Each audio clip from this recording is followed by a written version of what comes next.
Welcome back to Film Buff Bros, and in this episode, we're going to chat about our favorite 1970s Stalker movies. Good old Stalkers. I'm going with Remember My Name. I almost forgot the title. Starring Anthony Perkins, Charlie Chaplin's daughter, Geraldine something, and Barry Berenson. I'm not getting the names very well here, and it's directed by Alan Rudolph, I think it was. I think it's produced by Robert Altman.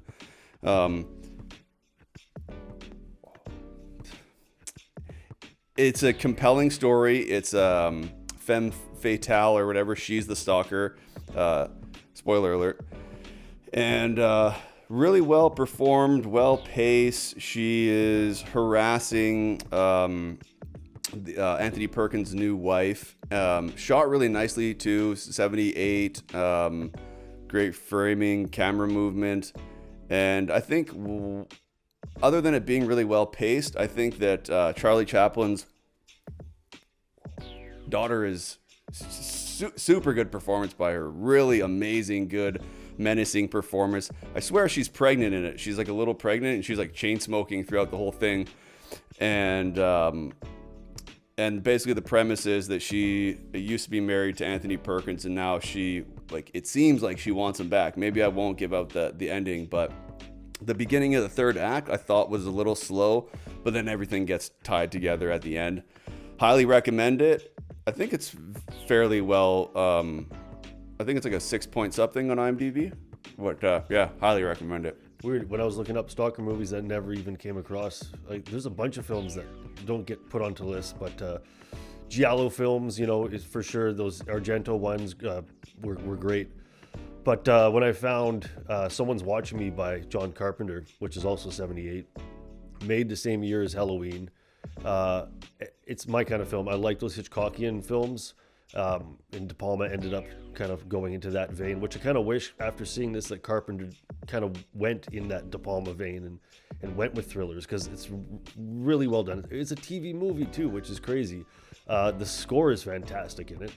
Cinematography, you can see, and there's interviews with Carpenter talking about how he used a lot what he learned from that film for Halloween camera-wise. Lauren Hutton, fantastic actress. I thought she was great in that role. They don't focus a lot on the cop side of stuff, which Giallo does a lot, which they stick to this one apartment room. And yeah, there's flaws. Like Adrienne Barbeau, who I think was Carpenter's girlfriend at the time, she's not good acting in it. And multiple times you're like, just close the fucking blinds.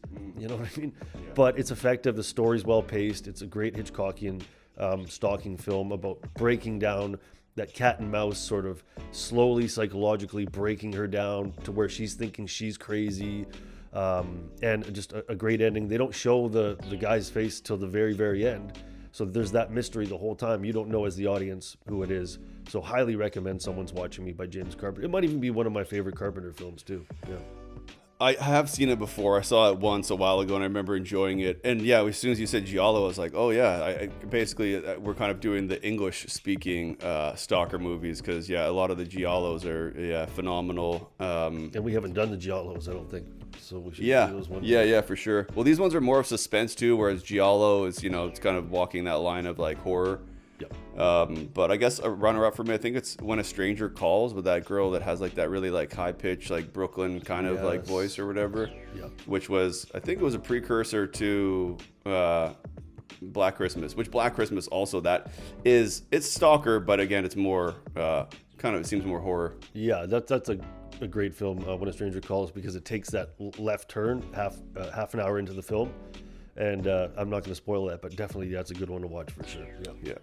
All right, that's our episode for this week. Tune in next week for another episode, and please click subscribe and leave a comment to let us know what kind of movies you want us to review. Watch your back.